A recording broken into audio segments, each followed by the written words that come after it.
The death of professional gambling as we know it. We are going to discuss all of that today on Lulz. Also, Underdog suing the state of California.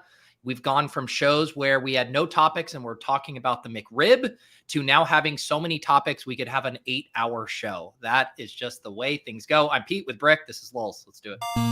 Does he think? I think he thinks this. He thinks this is a go. Vegas Dave thinks this is a go. Hot naked girls doing yoga. What? Why don't you just win like a man? Random.org. Type in 1 for yes, 2 for no. Let the DFS gods pick for you. And I'm absolutely begging you not to dupe us. Please don't dupe us.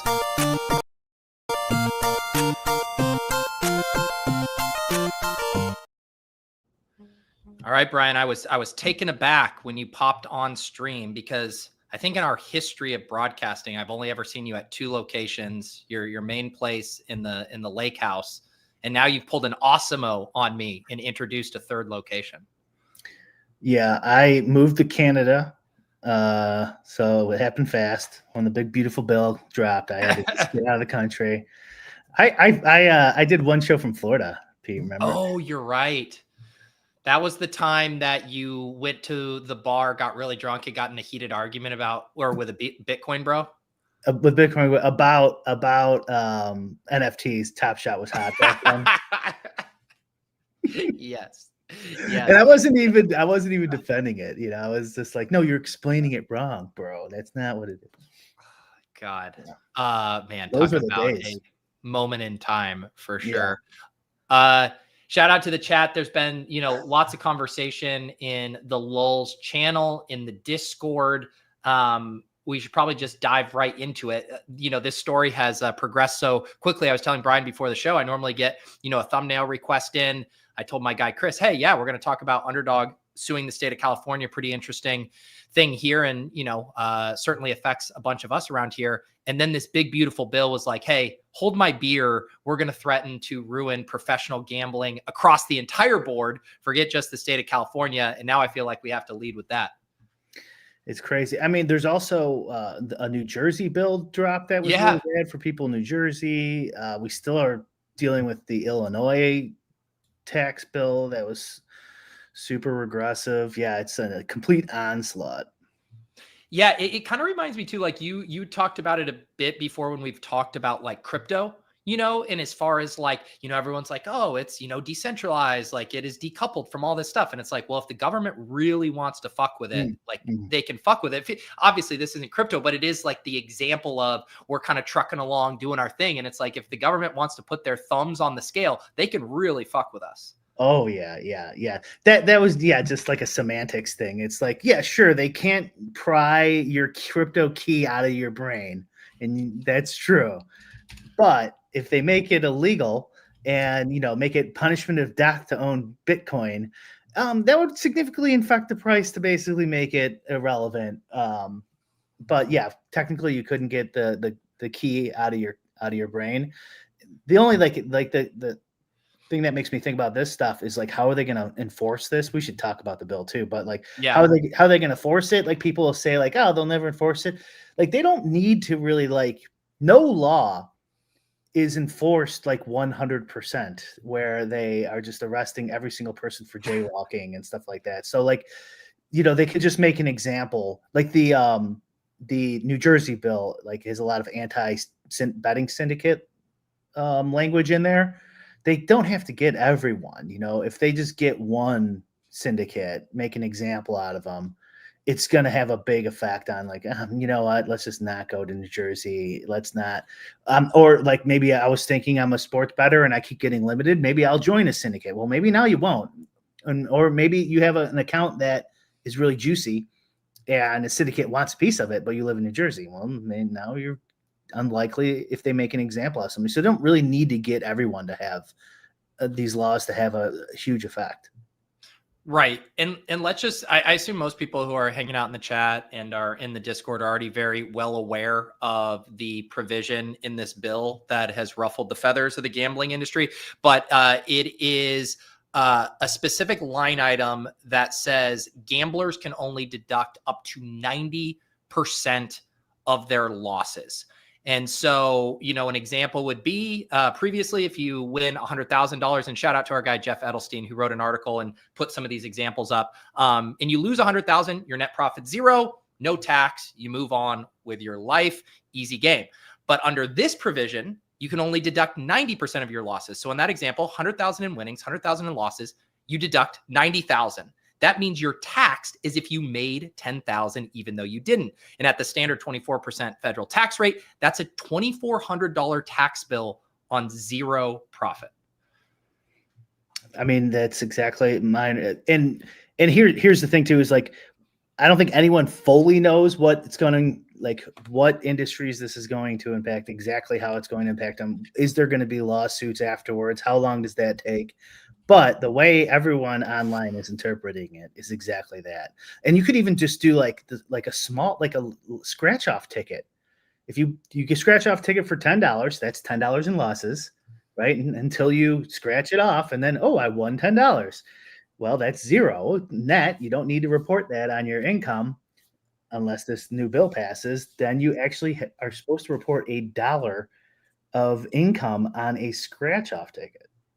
And isn't that was probably the first big misnomer with this bill? There were a lot of accounts chirping, "Oh, this only affects the pro gamblers," blah, blah, blah, like this. And it's like, at least the pro gamblers will be very aware of this. They're very good at understanding these dynamics, how to plan for it, work around it. It's actually the casual bettor that gets smashed because they are probably not thinking of these things. And then you get hit with a tax bill when you were not even expecting it. So I think it arguably is worse for recreational gamblers who get blindsided by it. They're all just going to be breaking the law, essentially, not even knowing it.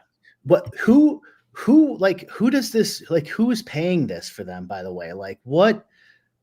Who do they think they're going to be getting this money out of? Because the rec gambler, they're going to, even if they win $1,000 at a slot machine or a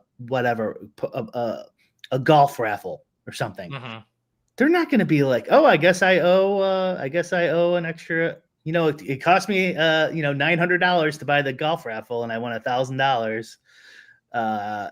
But actually, since I can only deduct, 90% of what I paid in. So actually I owe more than I thought.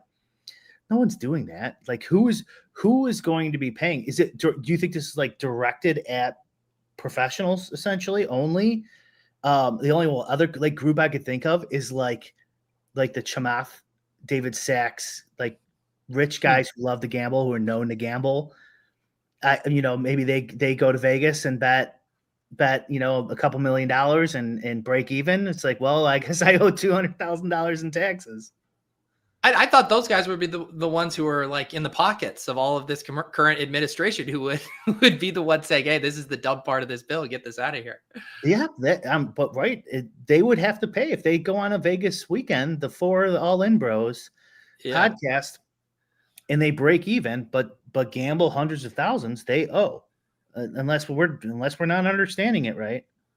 Yeah, and the other thing, like you said, about what's so bizarre, and I guess about the whole bill, but obviously this specific part is, because generally with this stuff, right, you can peel back the curtain and figure out where the incentives lie. Even with the California Underdog deal, you see the big Indian casinos and their effect on this. Does it make sense to us? No, but you understand the machinations of why it's happening. It's who benefits from this, because the big casinos and the big sports betting, conglomerates or whoever, the interest makers here, they are going to be devastated by this. There's going to be trickle down effects to their entire business model. So who is this ultimately benefiting? It's pretty baffling. So did you see that tweet about the Bird Act or something? This was passed through the Senate Finance Committee, and they did it in a way where they didn't even take a vote. So you don't know technically who. Everyone's blaming the Senate Finance Committee's chair, which is his name's Crapo. I don't know if that's how you pronounce it, but that's how I'm going to pronounce it, Crapo. So I guess you can ultimately say he is responsible since he was in charge. But that doesn't mean he was the one driving it, anyways. And who knows what you're reading online of what's going. I'm pretty surprised the reporting isn't there yet on who was behind this and what was their motivation. There's very little. The only thing I saw was this Bird Act, and it has something to do with the parliamentarian of the Senate, which is an unelected position, some lawyer, and something was expiring, the Bird Act or something was expiring, and this was part of the negotiation. They like started at 99%, and she didn't agree until it was 90%. But we also don't know what her motivation is for why this was included. It seems super bizarre to me for the Senate because it passed the House. Yep. But this isn't the House bill. They redid everything in the House and added some things, including this, in Senate, and passed it over to the House. And then this way the House can amend it and send it back if they want to the House of Origin. So adding this specifically is so strict. Like I saw estimates, it's like they think they're going to get like 1.1 billion in revenue, which is like who's going to pay? Where are you going to be getting that from? So, but like 1.1 billion, the budget's $7 trillion. So it's like, I mean, I get like clawing back some of the spending or something, the idea behind it, but it's like, this is nothing. And you're going to piss off so many people. Well, and also, isn't it going to be actually, if their number one goal is just generating more tax revenue, isn't it going to be counterproductive? Because you're going to have more people going to the black market, more people not reporting stuff. And the actual volume that you would have taxed above the table is that slice of the pie is going to be smaller now anyways, right? Where it's like, you're actually not incentivizing people to, play within the sandbox that gets taxed. So I don't know. I feel like it could even work against the intended goal of raising more money. This make it. I mean, one angle you could say is the like a religious faction who thinks it's a sin. They just really want to dissuade gambling. I mean, like if you're thinking of motivations, that's one, I suppose. But I don't think that's the case with these people that have been mentioned. That Crapo guy has had some anti-gambling legislation in the past, so maybe that is the case. But it's also like a very strange way to go about, limiting this sinful behavior that you think is a sinful behavior throughout society. Mm-hmm. And the I think that like one of the I want to say hilarious, but it's not hilarious. But it's like one thing I think about with this is the idea, the justification they have for being able to regulate and tax the ever-loving shit out of this industry. The main reason is because of problem gambling. Like if they didn't have that talking point and it was just, a shovel company or something, people would be like, why are you taxing this shovel company 50%? Like, where do you get off? Like no other industry gets taxed like this. And the reason their justification is problem gambling. And all of these legislative efforts, New Jersey, California, the federal one, the Illinois one, they just hurt problem gamblers. If anything, they just lose their money faster, or they can't claim losses. And if they quit, at the end of the year and they're trying to figure out their tax situation, it's just less money they'll have. Right. It doesn't save it. So it's so phony. Like that, that justification this whole time, as I've been saying for years, is a total fraudulent one. They don't really believe that they're helping people and trying to stop problem gambling, and that's why the taxes are so high. It's just they just need money for the budget. Yep. And, obviously around here, it's clear this affects a lot of professional sports bettors, professional poker players. There have been, some questions about how this would affect, DFS and salary cap and traditional stuff. And there's been this CPA who has been talking about it. Alex Harden, Fear My Turtle, asked him, hey, Zach, would the bill change anything in your opinion on how DFS is taxed? And he said, DFS almost certainly meets the IRS definition of gambling, wagering income, consideration given on an uncertain outcome for the chance to win a prize. The bill does not impact how DFS was reported, but DFS losses would fall into the 90% loss limitation. And I think the reason this is confusing, right, is because the way our taxes are handled on the individual sites is we just get the one, report at the end, the one form at the end of the year, and they're handling all of that, as opposed to, I think a lot of times poker players across different tournaments or gamblers across different sites, they're having to tabulate those things themselves. So it's like, is there an umbrella of protection under you receiving these individual forms from the DFS sites? Right. And so I've seen a decent amount. Adam was DMing me that a lot of players think this doesn't affect DFS, and I don't see how it can't. Maybe it doesn't affect us as badly, but like for example, even in the case of DraftKings and FanDuel not changing anything, and they just give you a 1099 or whatever if you make more than $600. But what if you make 10 grand on DraftKings and lose 10 grand on Right. FanDuel? How do you not apply the 90% rule of the 10,000 you lost on FanDuel? Now you have $1,000 tax burden. Right, because you're theoretically now having an accountant or yourself that's reconciling those across multiple sites. And that's best case scenario. Like, because the worst case scenario would be all the entry fees actually count. So like when we were going back, when we were just talking about who benefits, who are they going to collect money from? There's also, this is, an awful outcome, but DraftKings changes. They go, oh, there's this new law. So now instead of just giving you a 1099 when you make $600 or more, we're going to itemize everything. And it's going to be based on your total losses or your total entry fees. And here's your new thing. It's possible. So like, I hope I'm wrong. And I hope it's, they just give you a 1099, but like, even still, I think you're, talk to an attorney or a tax, of course, don't sue us, don't do us. But I don't see how the FanDuel, you lose 10 grand on FanDuel and win 10 grand at DraftKings, how you're not paying out. I agree. I think the one thing that would be immune is if you were a one site player, right? Let's say you only play on Underdog and you had this example, right? Where you had 1,000 in buy-ins and 1,000 in winnings.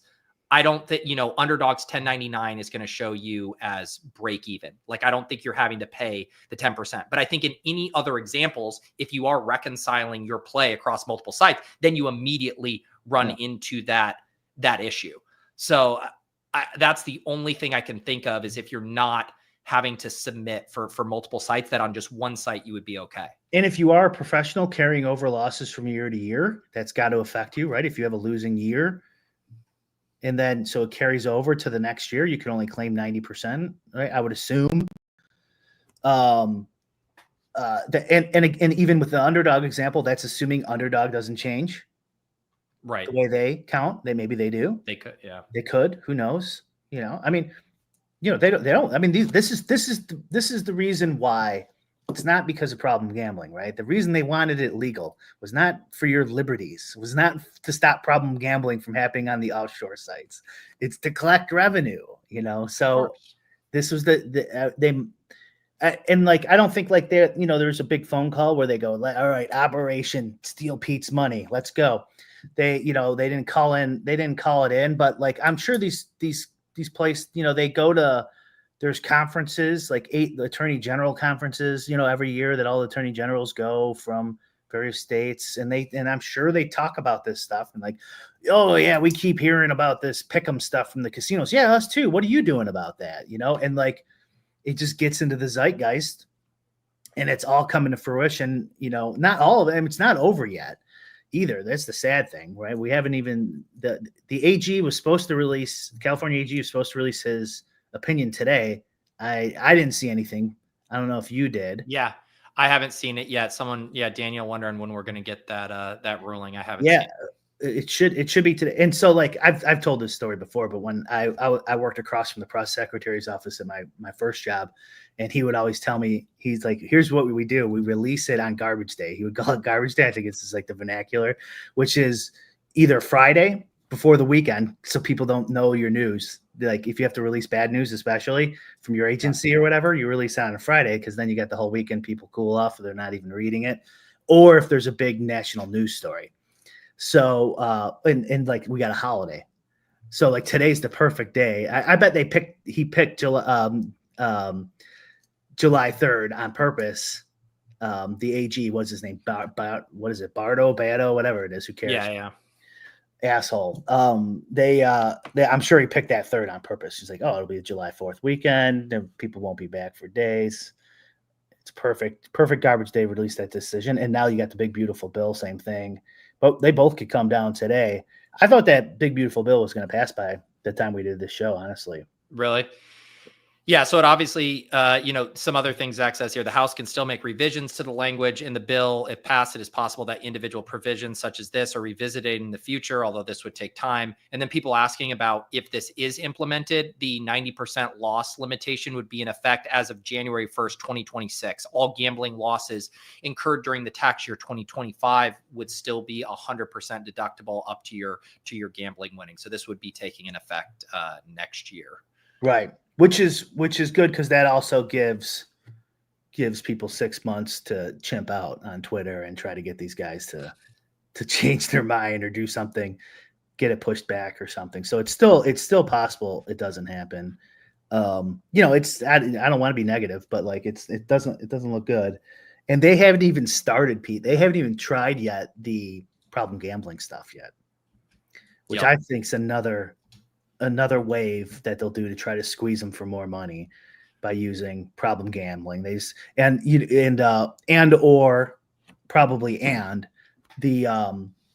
like Mike Beasley, Terry Rozier, insider cheating by the basketball players or whoever, combine those two to do, we need another tax to keep the integrity of the sporting events.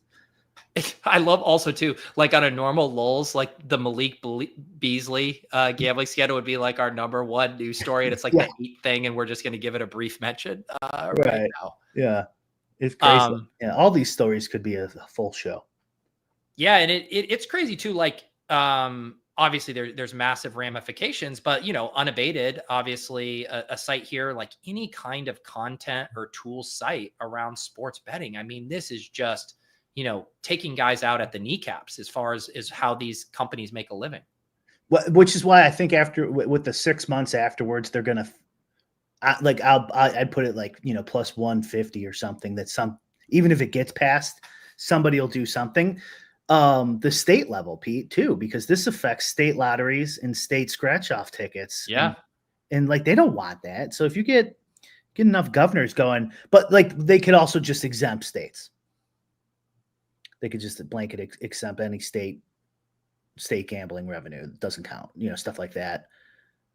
I mean, and it affects like the reason the California AG ruling is coming is like clearly because this is my opinion, but it seems like clearly because it's the influence from the Indian casinos and poker rooms. Yeah. They're affected by this as well. So they have a lot of influence. It's at the state level, but if enough of them get a hold of this, I mean, I just, it's so strange. Like people keep, saying Republicans and Trump and blah, blah, blah. It's like, I really don't think this is the religious guy or interest. I think it's just an ignorant parliamentary maneuver that they did not think through. And they're just like really trying to get this bill passed for like 100 other different reasons. And somebody put it in there because they're ignorant and they just didn't, and they're just incompetent and didn't look through it. Yeah. And like, you want to talk about like bigger fish to fry in this bill. Like, how are they? I bet, they were cramming around the clock to get it through the House, before the holiday. Like, how are they even getting to this line item in the bill when they are battling over such bigger issues with it? It's like, this is going to be the last fucking thing they ever get around to discussing. Who's the guy? And these are all like one vote getting these through. Who's the guy like, all right, if you cut the, you can only claim 90% of your gambling losses, I'm in, I'll vote. Otherwise, I'm a no. I thought that grandstanding online was pretty funny too from some of the like legislators. Like I retweeted this Democrat woman. She's like, I'm going to oppose this bill. And I'm like, yeah, it's nice and all, but she's already voted no. She was a no the entire time. It's not going to change anything that this woman opposes anything. She would oppose this bill, if it had, money for charity instead of this too. Like she doesn't care. Like you need one of those votes who were a yes to go no. What do you think? So, obviously in this article and seen a lot of it, contacting your congressional representatives, they have Unabated has a kind of form email that you can use here to kind of educate them, calling them. I know you've talked about this kind of stuff in the past. Didn't you have the take on Twitter that you thought making noise on Twitter might even be more effective than these individual calls? I do, especially at the federal level.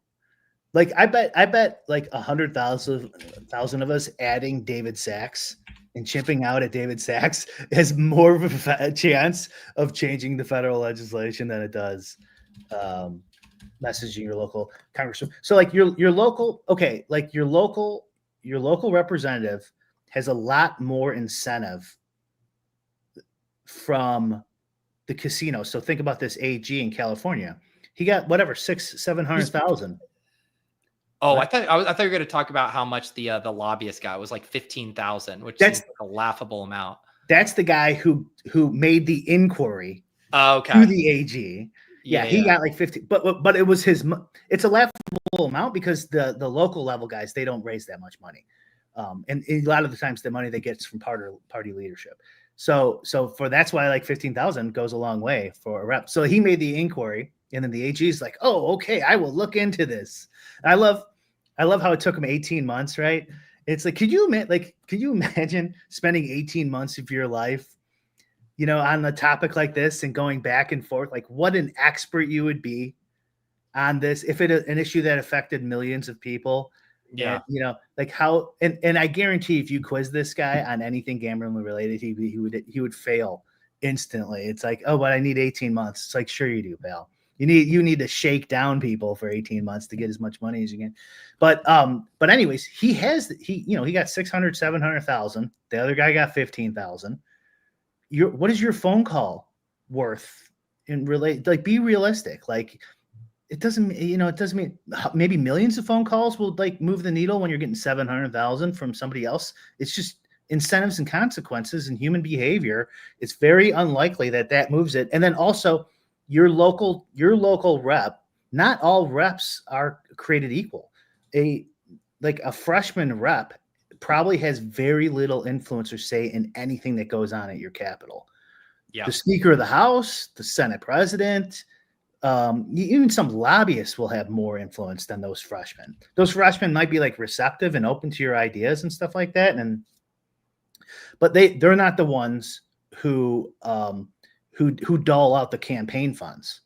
The leadership and the party leadership are the ones who dole out campaign funds. And so think about this is a disincentive. So like your local rep might be a freshman with no power, and now he's going to go in there and vote no on this or something. Let's just say, for example, against the leadership. Well, guess what? Now he's going to get primaried by his own party. He could just go along to get along and possibly get some of that tasty casino money. And that's not even like, what if the casino's in their backyard? What if it's a district casino? They hire his constituency.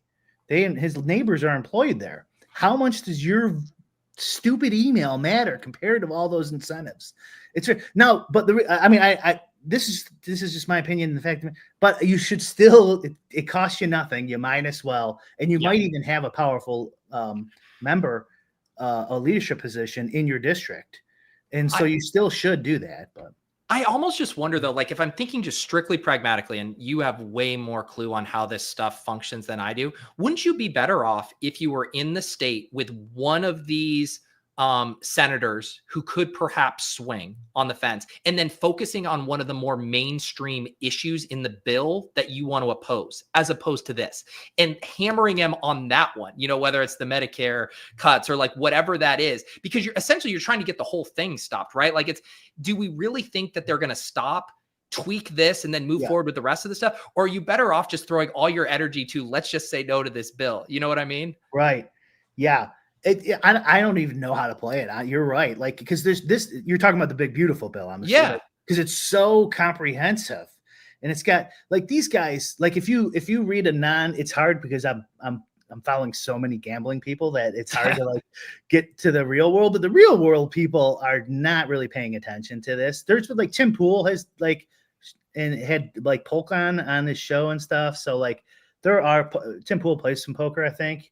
So there are some big names who are paying attention, but most real people do not care the slightest. And it's got all these other big Medicare and Social Security stuff and border stuff. That's what the vast majority of the population cares about. If there would be a way, Pete, to like leverage something like that, yeah, sure. Yeah, I mean, I agree. See, like maybe you should be the one working for the players. You should be the lobbyist because that's exactly how you should play it. Don't like take your morals and your They just don't give a shit about this. So like push it on something that they do give a shit about, or that could actually get more national news coverage or get people in hot water for, because no senator is gonna feel the heat from just the gambling community enough to swing this or put their, like you said, their political career on the line to go rogue against their party to carve out a gambling provision. Look at Thomas Massey, who I think actually ended up changing his mind and is going to vote for this, but I've been driving up here, so I haven't seen a lot, but Trump already hired a PAC and said he's going to run somebody against him for not voting for this bill. And Thomas Massey is like a very popular representative, a well-known name. Like, let's say you're a nobody who just got elected in office. Do you really want to go against Trump and some PACs and lose all your funding because you got, an email from 15,000 gamblers, 90% of which don't live in your district? Like, no, like, yeah. So it's politics. Use whatever you can and patronize whoever you can. It's not a game of like morals and virtue signaling. And like the hard truth is like stuff like this, it gives us a place to put our energy and anxiousness. But ultimately like is probably not serving any other purpose whatsoever. But it's like, we're just sitting here getting worked up about something we have no control over. So this like at least gives us like the illusion of control a little bit, which is sometimes a good coping mechanism when fucking shit is happening. That's true. Yeah. That's actually a good reason to chimp out, it makes you feel a little bit better.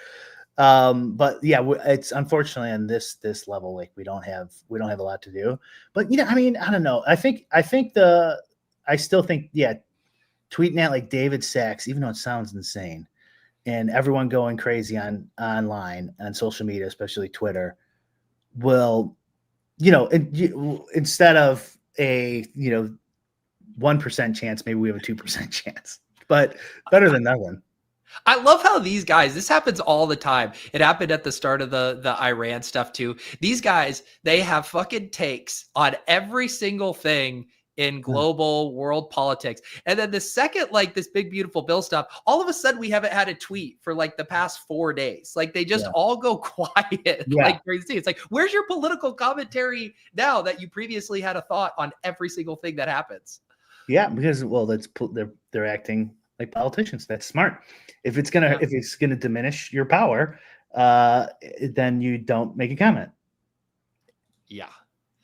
I mean, look at Elon. Yeah. So like that's like an angle like that you like all of a sudden gamblers should be big, huge Elon guys. Why? Because he's against the bill. This bill. Not because you agree with him or you love Tesla. Who cares? Like he's just, right. He's part of your political alliance on this issue. So use it if you can. What do you think? Did you see the tweet from Elon? Like he was praising, God, this guy tweets so fucking much. I can never even find it. I saw a tweet where he was like praising Trump for his diplomacy. He was like, credits where credits due. I know we've had our differences of late. In Gaza. Yeah, but it's like, what is even like, it seems like their public or, falling out is pretty definitive. Like what is he now trying to curry favor because he's like, oh shit, he is going to come after all these EV tax breaks that are going to hurt my Tesla company and all this? Is like he walking back his combative stance with Trump? I don't know. I think he goes back and forth a little bit. I think maybe he was honestly just genuine in that tweet, believe it or not. I think he generally is like autistic on this budget issue and that's what the falling out was. He wants to cut the budget.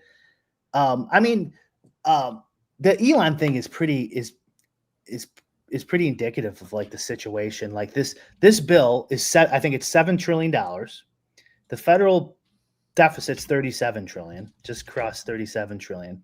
In Doge and Elon, when Elon was there, I think they cut 50 billion it might have been 150, depending on the reporting you're seeing, right? Which is a fraction of those larger numbers. It's a drop in the bucket. It's completely irrelevant.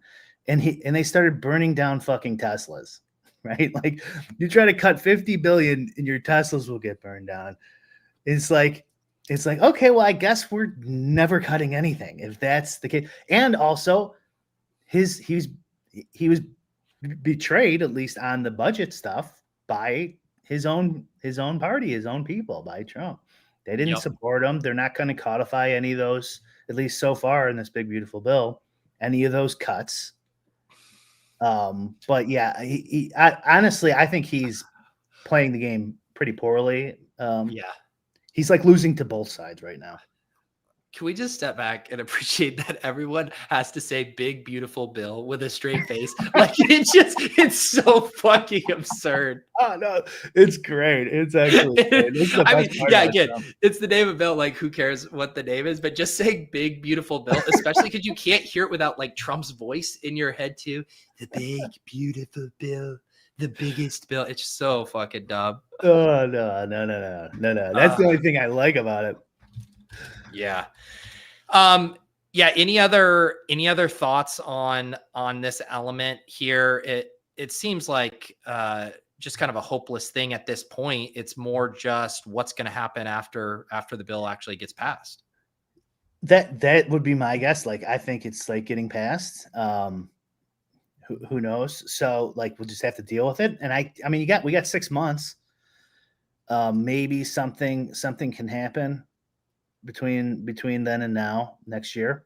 It's not possible. Yeah. It's not impossible. So it's not over.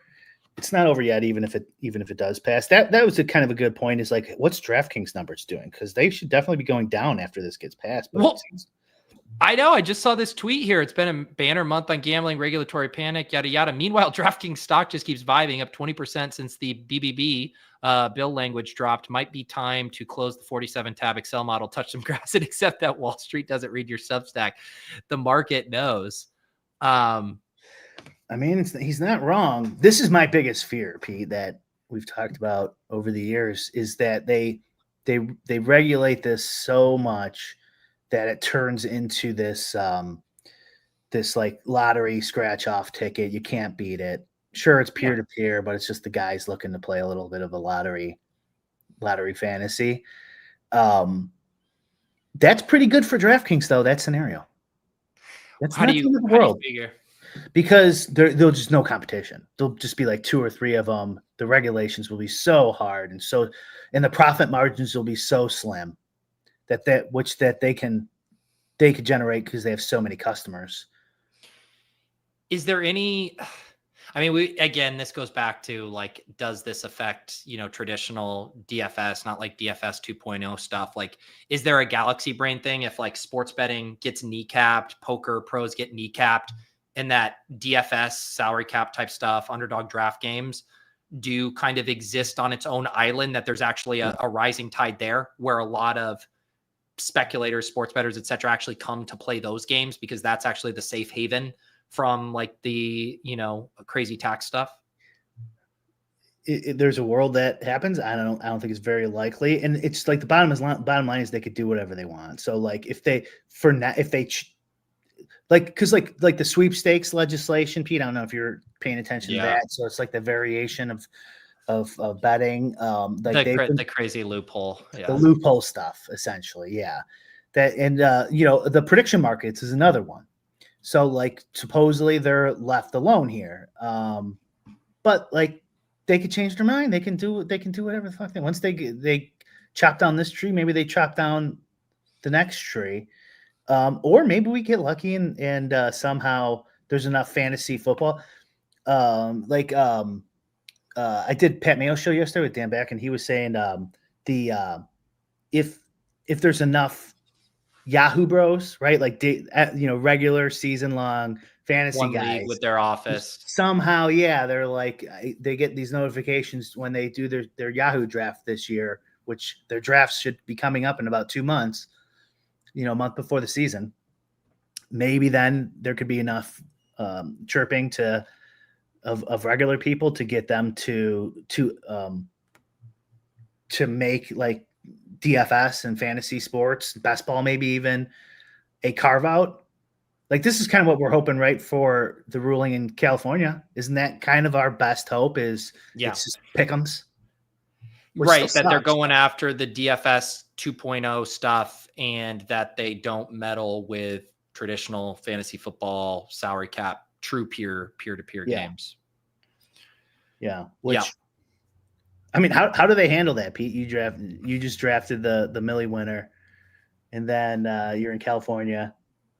And then the legislation passes. They cancel your Millie winning lineup. I mean, as I understand it, this is just me just trying to be logical, which maybe isn't the best thing. But I know, like, for an example, like Underdog, they hired people who already had entries in contests, and then they became full-time employees. So obviously they have to stop playing. But the contests that they had already entered were still good. Like, it wasn't like they deleted their entire live thing. So I do think it's like demarcated by a point in time. Someone actually asked that in the comments, and I guess maybe I spoke too confidently about that, where I was like, if you've already entered it and they change this, you won't be able to enter anything going forward, but you would be able to get paid out. That's how I understand it. It would seem insane to me if that wasn't the case. You'd think. Yeah. But like this stuff is like the Illinois tax bill. I know it's passed and everything, but it's just like signed by the governor. But it's just like, it was like, who would think this was a good idea? Like, so like an insane outcome would not surprise me at this point. But you're right. That is like the logical way to do it. And you would think he would even be like effective January 2026 or something too. Like, give people time, but maybe not. What did Dan Bach have any interesting takes? He's obviously been around the industry for a while, was there for the beginning of DFS, fighting those battles in New York. What did he have to say about this? He had zero interesting takes. Super boring. No, he's lost his fastball. Yeah, no, he had that one that I just mentioned. It's tough because when we did that show, it was that, I don't know if you saw the tweet came out where they thought the professionals weren't going to be affected.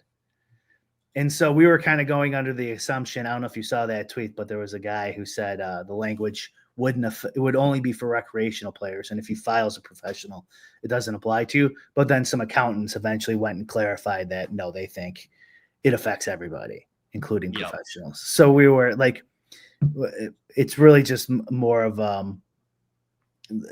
what is the news this hour and how do we interpret it? Because this all could change again in 6 hours. Who knows? I know.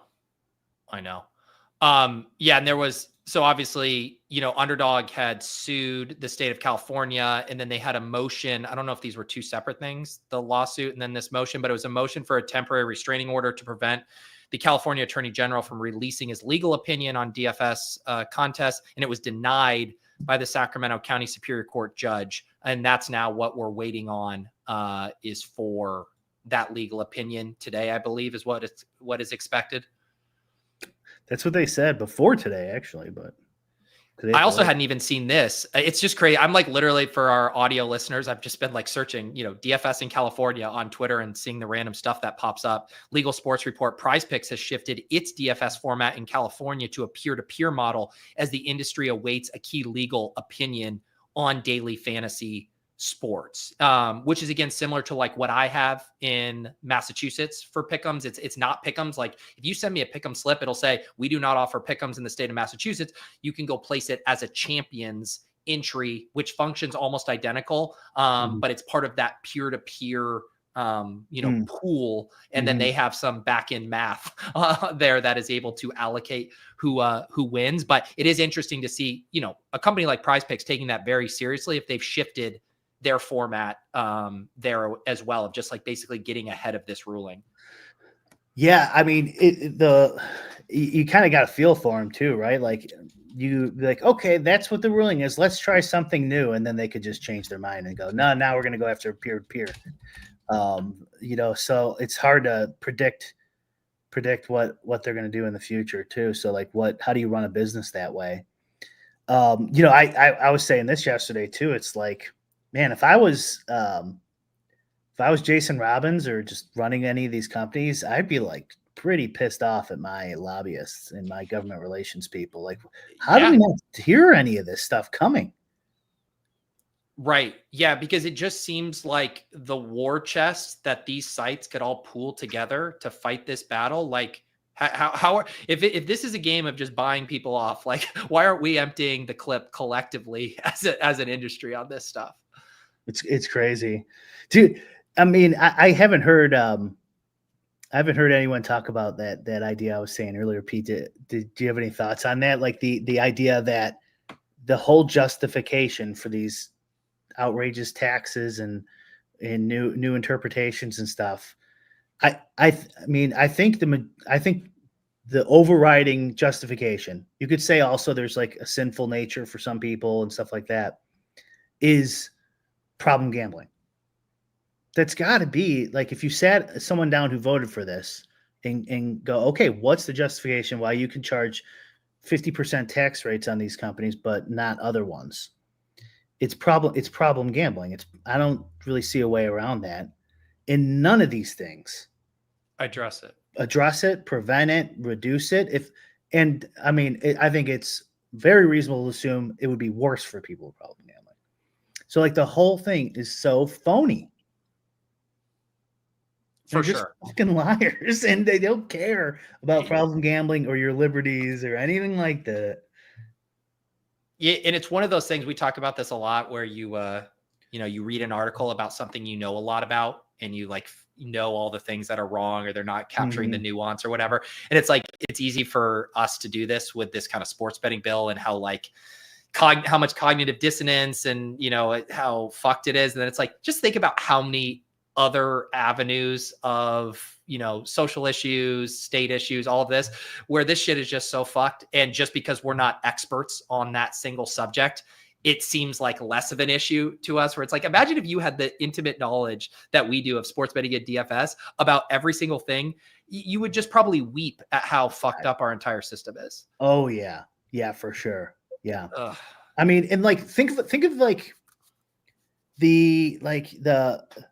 I was talking about with the AG, it's like you almost have to be a psychopath to like the AG in California to spend 18 months on a topic that affects so many people and still eventually, not know anything about it.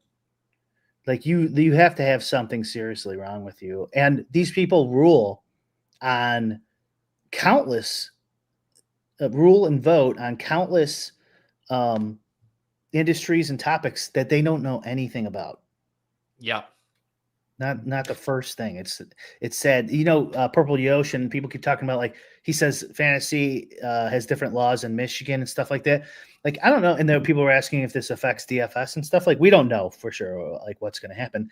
And for me, logically, first of all, it's a federal tax. It's not your state tax. So Michigan law should not matter, I would think. And I don't see how you get around the logic of, if you lose 10,000 on FanDuel and win 10,000 on DraftKings, how this doesn't affect you for DFS or anything else. It might not be as bad because it's not itemized and they sum all the entry fees or something. That would be great, because that wouldn't be as bad. But I don't see how this doesn't affect every single thing we are into. For sure. Yeah, this was from a week or so ago, but Dan had retweeted this thing from this other guy who's been covering a lot of this stuff, this sports betting and gaming lawyer. And he said, the highest courts of two other states, New York and Illinois, have held that DFS contests are predominantly skill-based and as such do not constitute gambling, where the applicable definitional test is the predominance or dominating element test. And Dan saying, this is the one thing that gives me some hope in California. If the AG tries to ban DFS, there should be a pretty good blueprint on how to frame the skill-based nature of the game, which is the whole hope for all of this, is that nuance can actually be applied across these different game types. And peer-to-peer, does the peer-to-peer matter? The fact that, so when DraftKings was trying to get legal in Illinois, Jason Robbins said that if it doesn't happen, they're very likely like they'll sue and they'll try to use this angle of the federal law and that it's a skill game and you can't outlaw it. Yeah. And they never went down that road. And part of me thinks one of the reasons they won't go down that road is because they want to become the lottery of, the industry where they're one of three companies. And sure, not, they don't make as much, but they have no competition, and so ruffling feathers by making some big sort of lawsuit might be like, not worth it in the long run. Yep. Yeah. This goes back to the the idea of like problem gambling and what's best for everyone. And, one of the stats in Jeff's article was, in DFS, fewer than 2% of players win 90% of profit. So just like the stone cold facts about it being a skill-based game. But if you actually wanted to build a case and say, this isn't a net positive for everyone who plays because the majority of people lose or whatever, like at least that would be a logical argument to make, but then it would completely fly in the face of it not being an entirely skill-based game, which is kind of their other thing that they want to hang their hat on. It's just funny how it would take admitting that it is a fully skill-based game to actually build the case that like this isn't a good thing for the majority of people. Yeah, for sure. It would be great, Pete, if they could get to that level of nuance, wouldn't it? Like you're talking about the Gelman amnesia effect but turning it with politicians. If they had any insight on this, and man, we should be selfish because this is our industry and everyone, we like it and everyone we know is lots of people we know are in this industry. But yeah, like any other industry that's getting heavily regulated must feel the exact same way. Like these idiots don't know anything. Because if they did, like there's such an obvious difference between a peer-to-peer skill game and an iCasino. And there's like what percentage of legislators can actually like explain the difference or know the difference? It's probably like 5%, if that. Yep. Yeah. Yep. So we shall see on that what kind of news we get later today, but that could be a big bummer heading into the 4th of July weekend. And I believe the number that Underdog said, I don't know where I read it, but I think they said 10% of their total revenue comes from the state of California. Is this true? Big chunk. Hubert rules. BBB just passed officially. Let's find out. Let's see here. I mean, I'm assuming Trump will go. Very wise decision. I don't know. Maybe I just follow too many accounts, but I do not see anything here in my immediate following page. So yeah, I don't know. All right. I don't see anything yet, but yeah, man. Definitely a scary time, especially one of those things where it's like, it's not like a light switch, obviously like, oh, stuff goes in effect on January 1st, 2026, but it's like one of those things that I think it's like leads to a slow death, right? It's not just like the shotgun blasts and it falls over and is dead. It's just like you're slowly bleeding out over the course of multiple years and more people leave the ecosystem. People stop innovating, prize pools get smaller, content sites stop hiring. It's just like a really depressing way that like the industry could go if this actually pans out. It's super frustrating. In California, man, you poor guys out there, you can get a double whammy today. Yeah, that would suck. I know. Yep. Yeah. Value and Vibe says this feels like the Black Friday all over again. Although I guess that is more of like a light switch, right? Where it's like you could log onto your account or you couldn't. This I think is. I'm still in shock, man. I woke up to play for the day, and it's like FBI sees this website, and it's like. What? People chat all saying it did just pass 2 votes. It did just pass. Okay, so well, there you go. There you go. Yep. All right. Be a good time to drop the AG ruling right now. Yeah. God. I mean, for him, like seriously, because then people aren't going to pay attention as much. Yeah. This will be big news for the rest of the day, at least. July 4th Yes. tomorrow. I wouldn't doubt if he drops it at like, well, they're 2 hours ahead, so like 5:30, 6:30 Eastern or something. I mean, yeah, your theory that all the news gets dumped at a time like this, like you have the BBB cover and then you have the 4th of July weekend. I wonder if we could see like 3 to 4 other random stories across different industries or whatever come out now. Yeah. Everyone tried to sweep everything under the rug. Yeah, exactly. Yeah. Like, some like Wonder Bread is actually, cause cancer in millions of people or something. Yeah. They just sneak out that press release and no one ever sees it. They just keep buying Wonder Bread. Yeah. No, I'm guessing I would put it out at like 15 minutes before the press secretary is leaving for the weekend. So 4:30 West Coast time. So about 6:30, expect an AG ruling. It is a funny thing, like how, these are bills that have a bill that has just a massive effect on the entire country, on so many people's lives. And it's just like these guys are rushing to get it done so that they can go like have their cookouts and watch their fireworks like on time. Where it's like, dude, it's like it would be the worst thing in the world if you guys maybe had to like come back on Monday and pick this back up again to try to get it right. So some interesting things we need to find out. By we, I mean reporters. Who did put this in there? What was their motivation? I'm generally curious. Obviously, this is awful, but like I'm generally curious. Like, what was the motivation here? I don't fully get it. I'd like to understand. Who was it? Was it this parliamentarian? And why did she have so much leverage over this?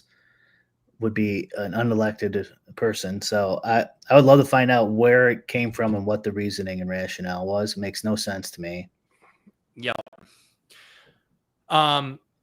There's so many things. Chris asking about the Luis Ortiz news. There's a gambling investigation with him. I had barely heard about that. The baseball player? Yeah. Luis Ortiz. He's pulling the Shohei Ohtani defense. It says his translator is responsible for any bets he may have placed. I need to get a translator just in case. Just in case. Yeah. So man, and we didn't even get to another thing we would have talked about otherwise. World Series of Poker. This is a follow-up from what we were talking about last week with that chip dumping. They announced that neither of those two players who were, chip dumping to take advantage of that WPT bounty were going to be receiving the bracelet. They almost took my Solomon idea. They just needed to cut it in half, but they didn't give the bracelet to either of them. It would have been way cooler if they cut it in half and give them each half. It would have been really sick. Yeah. Yeah. Half a bracelet. The only, and that like on the leaderboards, it's 0.5, like one bracelet, 3 bracelets, 0.5. They did get their dough though. That's sweet. I didn't see, I saw those rumors whether they were banned or not. I don't know if that happened or not. And I believe they got the $1 million too from the bounty. Yes. Yeah. Which I mean, they should. So if I was them, I'd be like, great. Yeah.